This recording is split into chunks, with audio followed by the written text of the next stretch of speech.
What's up, book nerds? I'm here to give a quick shout out to one of our favorite bookish small businesses, Well Read Candle Company. If you need your home or office to smell like your favorite book boyfriend or maybe your favorite small town vibe to get you through the day, you have to check them out. It's a woman owned business making some of the best bookish scents, and we are fully obsessed. We will link the website in the show notes, and don't forget to use code WhatTheSmut10 to save 10% on your order. What's up, book nerds? Welcome to What the Smut Are You Talking About podcast. We are a weekly romance book podcast where we talk about books and chaos. So yeah, pretty much anything goes. Join us as we talk about the books we are reading, what crazy shenanigans are happening in our lives, and who knows, we may have some fun guests drop by. So grab your favorite snacky snack and your beverage of choice and come hang out and see what the smut we are talking about this week.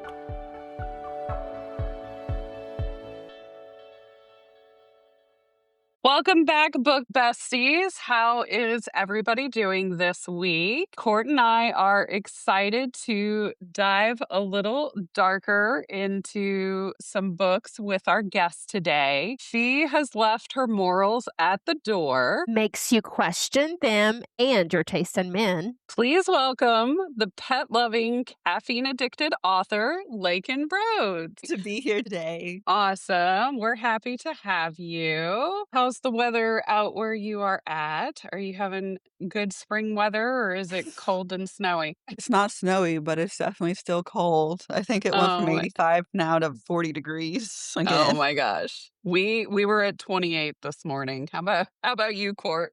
Ew. It was in the upper 40s when I woke up, but it's currently 64 degrees where I'm at right now. So it's not too terrible. No, that's not bad at all. Well, we are very happy to have you join us, Lakin, and we are excited to get diving in and pick your brain with some of these fun questions. As we know, we are completely feral and unhinged, so don't feel like you have to censor or give a G-rated answer as we dive in. Let's start it off with, what are you currently drinking, and is it going to be strong enough for the conversation today? Well, given that we're doing this at noon, I'm drinking coffee still. You never know. That is true. 5 o'clock somewhere. Yeah. I'm gonna say Court's on her second Diet Coke for the day. Mary, you would be shocked right now. Are you ready for this? I'm drinking water.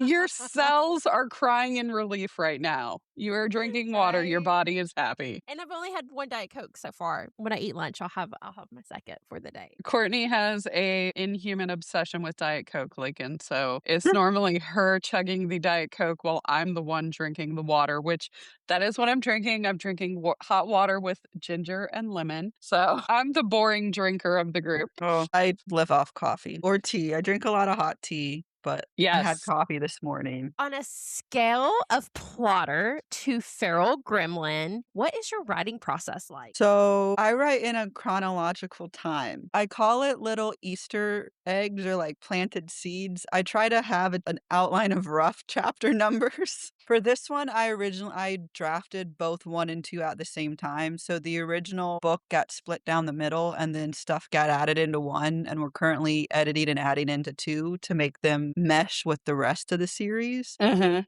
But I try to like have this will happen here or this needs to happen here. And that's as far really as I go. Well, that being said, I also, since I write in the timeline, all the characters who get a book within this series have their books started. So I guess I kind of answered and I kind of didn't. It's a blend of both. You got a mixture of both I'm going on, I probably think. more of a chaos gremlin.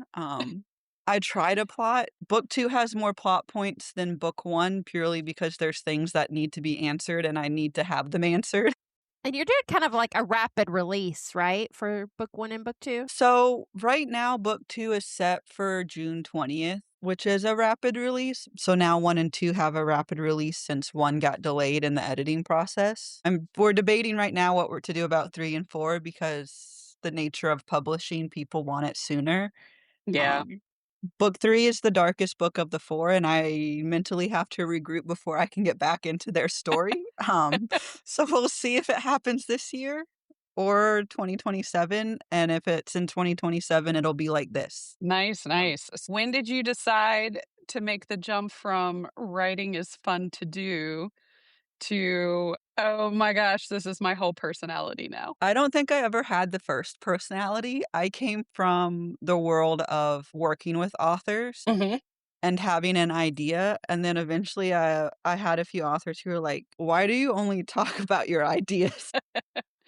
Once it started, it kinda snowballed. That's the hardest question I always have to answer because I don't really know. I usually either am like, "I'm not gonna do it," or once I do it real hard, real fast. Definitely. Well, do you have a character that was the easiest to write? I'm kind of backwards. A lot of my side characters are the easiest to write in because I know what problems they're going to present. Calliope was my favorite character to add into Deceiving Their Minds. She originally was not in the first book. She was originally going to be in book 3, and you weren't going to meet her until then. She is heavily a character that people love so far in book 2, those who are reading it right now. Uh-huh. And once I added her into 2, I was like, "I'm gonna have to add her now into 1." And my editor was like, "We have 3 weeks before your release, and then you're doing this?" And I was like, "Yes, I'm doing it. I have to." Sorry, not Um, sorry. I added 35,000 after copy edits 4 weeks before this book had to be proofread. But She really loved you. they were 35,000 words that when she read them, she was like, "I'm glad that you convinced me to do this." Kellen is also a character I really liked, and the way I Mhm. introduce him, I had a lot of people who were like, I felt like there was too many characters when he was introduced, and then there's a lot of people who were like, "There's 2 in that chapter," that they were like, "These stories need to be told now," and I was like, "Kellen has a story, he's gonna also be a series, and it's gonna be a really dark series eventually at some point, probably next because I really like Kellen." Um, and Achilles is the one that comes out in August, who's a standalone. So his book is rather lengthy because it's a standalone. Mhm. Both characters are ones that they stuck with me, and Uh-huh. Kellen was always in book 1 because of who he is to Audrey. Achilles was not until I started writing his book, and then I was like, "I'm gonna throw him in," and I was like, and people are gonna be like, "Oh, more names." I'm like, but I really liked how I added him because I Mhm. Easter egg who his partner is, and then she's the one character that is introduced in book 2 that you meet, or it might be book 3. I don't really know where she's gonna be added in. It'll depend when I sit down with my plot timeline and see exactly where things line up now after release. Um, because I did adjust timelines after the ARC readers started coming in with reviews just to make sure Mhm. I had the timeline down. Yeah. But other than that, I like Alexander the best. He's Mhm. probably the one that's been the easiest to get into the mind of because right now it's Audrey's story, so there's a lot of her in the first 2 books.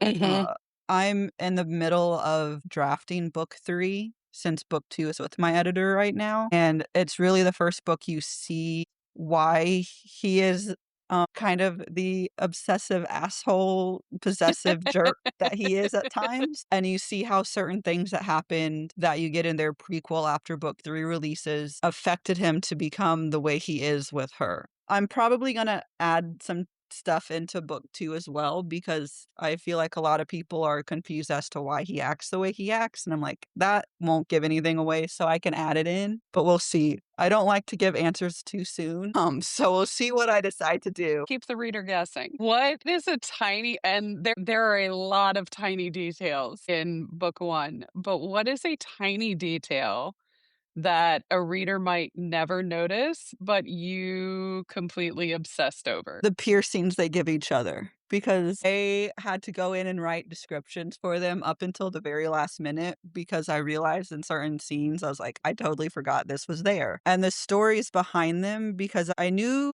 how they were going to look and like what tattoos or what piercings each character was going to have going in. Mhm. And there is a dubious piercing towards the end of book 1 that he does Yeah, there was.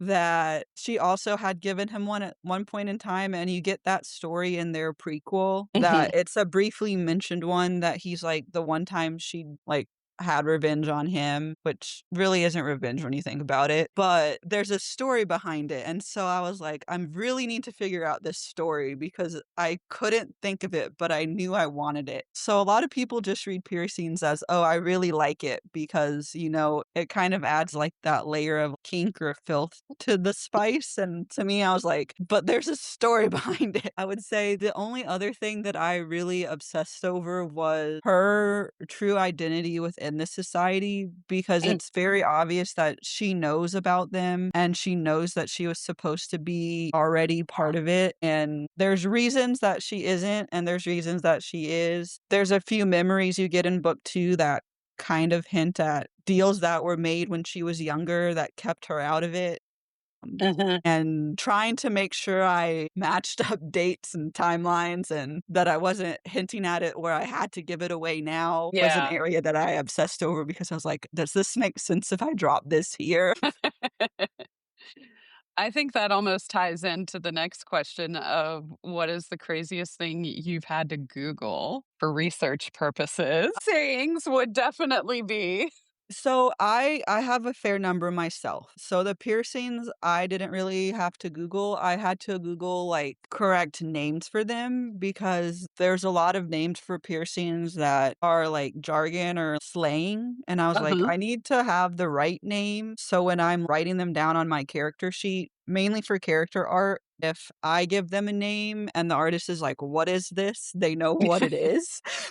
But I will tell you the weirdest thing I had to Google is actually in Deviance, which is Achilles' book. And the whole premise of his book is it's a female poisoner because it's the secret society mafia romance. It's poisoner and torturer because he is a Greek mafia head and she is the Irish princess that is a poisoner on the side. So I had to Google plants and toxins that can be used in poisons to kill him that he won't be able to tell, but also ones that are pretty enough that I could put it on a cover. Ooh, very fun. Me and my cover designer and my sensitivity reader for that book were like, how can we do this? How can we Google this without getting in trouble? Because it was Without making hours it and on the hours FBI of list. research. No, someone's going to be like, why is she Googling all these poisonous plants and where you can buy them and how you can make them into poisons or side effects? And I was like, yeah.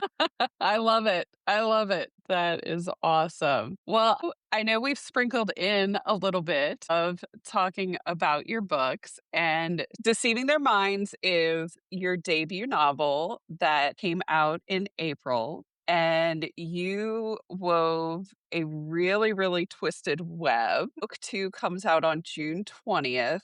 Did I read it right that there is another Cliffy on that one? Tell us a little bit about book 1 and leading into book 2. So I will preface this because this was actually a discussion that has been going on. I am very upfront in all the front matter pages leading up to the prologue about how this series is played out and where I drop you in to book 1 Mhm. up until you get their prequel story in book 3. There's people who sat down and read this book in a matter of hours and loved it. But for the majority of the people, this is a book that it's kind of like a game of Clue. Like I had to get out like my notes and I was like trying to map everything together. A lot of the fun of this book is seeing the theories that people have or having the guesses where like this is so and so and I'm just sitting there like I don't know, is it? There's a few that I flat out tell you in parts of the book 1 that this is who this person is in the society and within this family. A lot of Mhm. them I don't. And I don't because the book is made for you to guess at the players that are foundational and the ones that aren't, or the ones that might be going into these trials and becoming the foundational members. So book 1, there's a lot of blind trust a reader has to put in to me. It is a dark romance and there's things that I was like, is this really dark or is this more just like gray or blurred? I was like, I don't really know. Oh, It's it's dark. dark. I It's label it as dark. dark. There's a lot of lies and betrayals. Audrey's very unreliable. There's a lot of places where in this book you're like, is that all I'm going to get? That's all you're going to get right now. There's things that she's going to tell you that aren't maybe factual. Her memories in this book are not the memories that happen because they're repressed. So she remembers bits and pieces.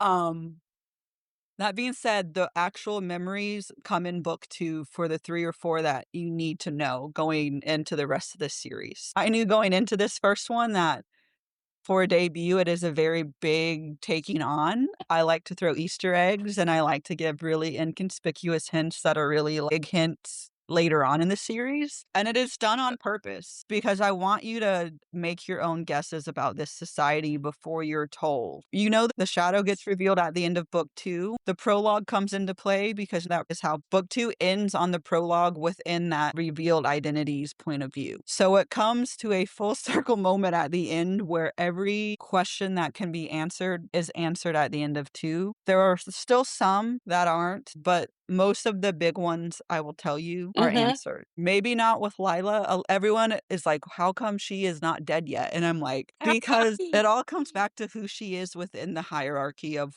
what her role plays. And unaliving hackers and people who hold on to secrets is generally something that isn't smiled upon.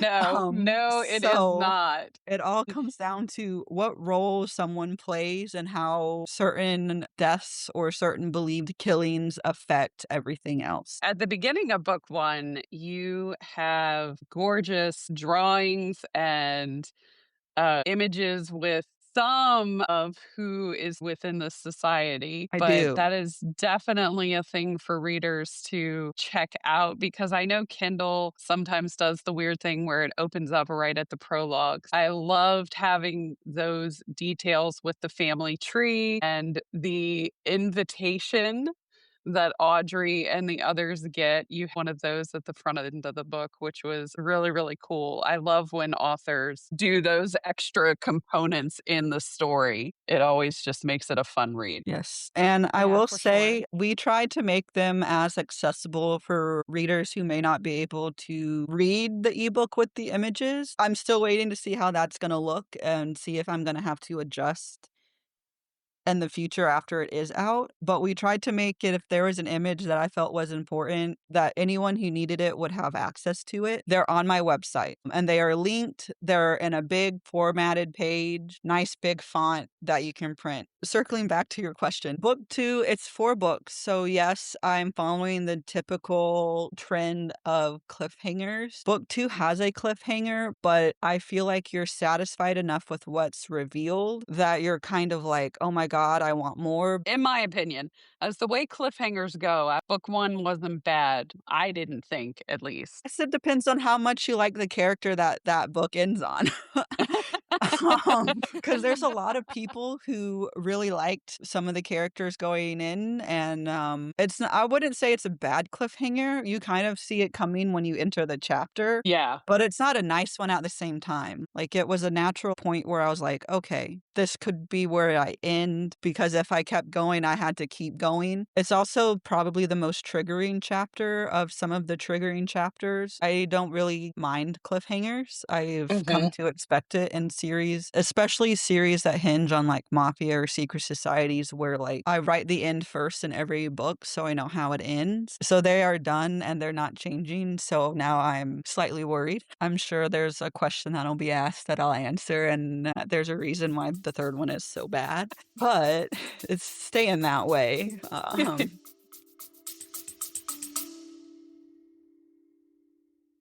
Okay, book nerds, a quick interruption for something that you might find useful. If your TBR is unhinged as mine, and you need a way to consume more books without quitting your day job, Audible will be your best friend. You can grab a free 30-day trial using the link in our show notes, which means you can listen to all the romance, fantasy, and morally gray men to your heart's desire. Perfect for your commute, your hot girl walk, or when you're pretending to be productive, but you're actually just listening to smut. And yes, audiobooks absolutely count as reading. I will die on that hill. So grab your free trial with our link in the show notes and you can thank me later.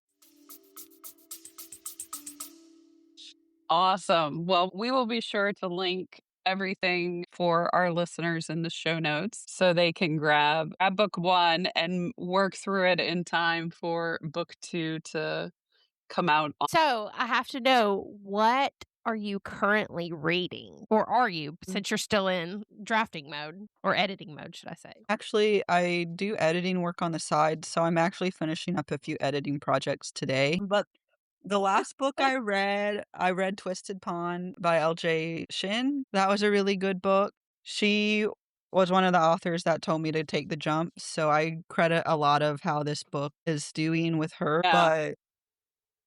But um, I would say Lucy Smoke and Aveline Knight are two others. Those three are the ones that I've pretty much been on since day one. So it was really weird. I don't really know how else to describe it besides it was really weird going from like, oh my God, I love your book to, oh my God, don't read this yet. Well, that's amazing that you have so much support behind you. Definitely. So, Court, what is on your audio ears or your Kindle? Me and my Kindle, I don't know. We are in a disagreement right now. So I can never find my charger for my Kindle. I blame my kids. They like to get into mommy stuff. And oh my God, speaking of, Sawyer threatened to throw my Kindle in the toilet the other day. I was like, Blasphemy. no. Oh my gosh. I looked at him. I was Blasphemy. like, do you know how expensive that is? I was like, you will replace it. It'll come out of your money and you won't have money anymore. And he like slowly like puts it down. And I was like, you don't even. Walk away. No, sir. So yeah, I did just finish Accidental Abduction by E.L. Hoslow, if I'm saying her last name right. It's like mistaken identity-ish. It's masked men. They get snow trapped and best friend's brother. So it was a nice little palate cleanser for me. Love the snow trapped. Love that forced proximity. Yes, yes. What about you, Mary? Are you reading anything? So I just finished Drive Me Crazy by Carly Robin, and I have never laughed so much. And I just have to say, one of the lines, they are referring to somebody as the human equivalent of period cramps. Wow. Exactly. I'm like, if that is not the funniest thing. Yeah. So that's what I just finished. And I am in between because my super secret beta read dropped and I'm trying to catch back up in there. So part 2 of it. Fun, fun. Well, Laiken, are you a fan of any TV shows or movies? My attention span is really hard to watch TV with. I do like watching the Percy Jackson series on Disney Plus. You know, I want to start that because I'm a huge fan of that series, and I love any type of mythology, especially Greek mythology. And yeah, I've seen the movie when it came out, but now I want to go back and like watch this new show that's out now because it looks so freaking good. I will say, if you like the books, the series is really good. I'm excited. The movie, The Odyssey, coming out this summer. I'm excited to watch it when it comes out.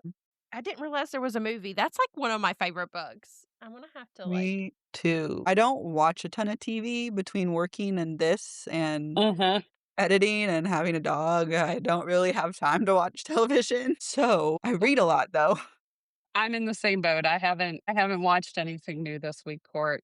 I am out of the TV spectrum right at the moment. But what are you binging? Like still super obsessed over this Odyssey movie. Why am I nerding out on this right now? Listen, this cast, it has Matt Damon, Tom Holland, Zendaya, Robert Pattinson, Elliot Page, and Anne Hathaway. And that's just like the first few people. I know. Like, It's going to be so good.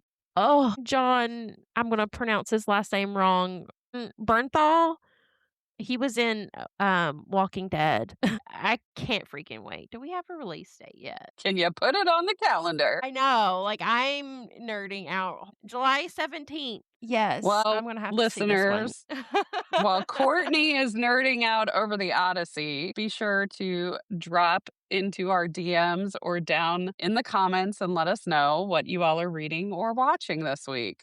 Oh, guess what? They did finally release the date for In the City. I was telling you about that. I know you don't like reality TV, but it's coming in the end of May. I'm super excited because it gave us like a little tease yesterday online, and we're going to get some more backstory about Amanda and Kyle and like their breakup. So super excited about that. And also, I'm going to go ahead and apologize because the Real Housewives may or may not become my new personality now. Sorry. Not sorry. Well, now it's time for our unhinged thoughts of the week, where we take our thoughts, no context, no logic, and just vibes, and unpack it like it's completely normal. So, Miss Mary, do you have an unhinged thought this week? What is my unhinged thought this week? I had one and then I forgot to write it down and my space cadet brain went out the window. I think my most unhinged thought this week is, why do dryers not fold our clothes for us? Because I absolutely hate laundry, hate it with the passion of a burning thousand suns. And I have probably a month's worth of clothes before I need to do laundry. So you can imagine, when I finally do the laundry, how much I need to fold and put away. Yeah, I feel that. My laundry's been. Mine's in laundry baskets in my closet in my bedroom. So yeah. Well, what about you, Laiken? Do you have an unhinged thought for us? I think mine is, how many times can this character kill her before she actually dies? Is she like a cat and have 9 lives? I announced that I have a romantasy duology coming out at the end of next year. It's like a mix-up of Lost Boys and Greek mythology with pirates and dark fae. And we just got through one of the first scenes because it's a twist on like incarnation where they find each other in every life, but they're not loving mates in every life or killing each other in every life. And so I was like, is 7 times too many? So the answer is Or no. 8? We believe in cats, so we believe 9 lives. That was the debate we had this week. Fun. So we'll see. What about your unhinged thought? What are we unpacking today? Just why is there such a double standard between men and women? Like, we're in 2026. Why are we even having this conversation? Just the negativity around like working mothers. Like, I'm the type of person, I've had a full-time job since I was 15 years old. My grandparents like drove me to the work ethic that I have these days. Like, it's insane. Why is it that the woman has to give up like her job to stay home? Like, no, this is 2026. Fully We can work agree. if we want to. Like, it Yep. pisses me off. Sorry, there was a Instagram post and it just like it ran It all made over me. you Yes. unhinged. Yes, and I'm just like, I would love for someone to tell me that I'm doing a bad job parenting because I'm not home with my kids. If your I mean- kids are fed, clothed, then you are doing a bang up job at parenting, in my opinion. Yeah. Like, Yeah. but I I'm just agree. trying to give them the life that I didn't have at their age. So, you know what? Same. Screw everyone else. Well, Laiken, we appreciate you joining us today on the podcast. We will be sure to link all of your socials where readers can find you on Instagram and Facebook and TikTok, and even your Yes. website. We'll be sure to link all that in the show notes. Tune in next week where we have the sweetest booksta person that you would ever meet joining us. She is a huge Christmas fan, and now she's an amazing event coordinator. Be sure to subscribe and not miss out on next week's episode of What the Smut Are You Talking About podcast. In the meantime, you can catch us causing chaos over on Instagram at What the Smut Podcast, and me personally at On Point Digital Services. And I'm over on Instagram at Courtney Leanne. If you want to join us for a chat, there's a form linked in our notes, so be sure to fill that out because we would love to hear from you. If you enjoyed today's episode, please consider leaving us a review. Reviews help other smut readers find us, and honestly, they make our chaotic hearts very happy. And if you really love this podcast and want to show support, we've got a listener support link in our show notes. Supporters get shout outs, special giveaways, and maybe even some exclusive chaos you can't find anywhere else. We also have sponsorship opportunities as well. Thanks for tuning in, and we'll catch you guys next time.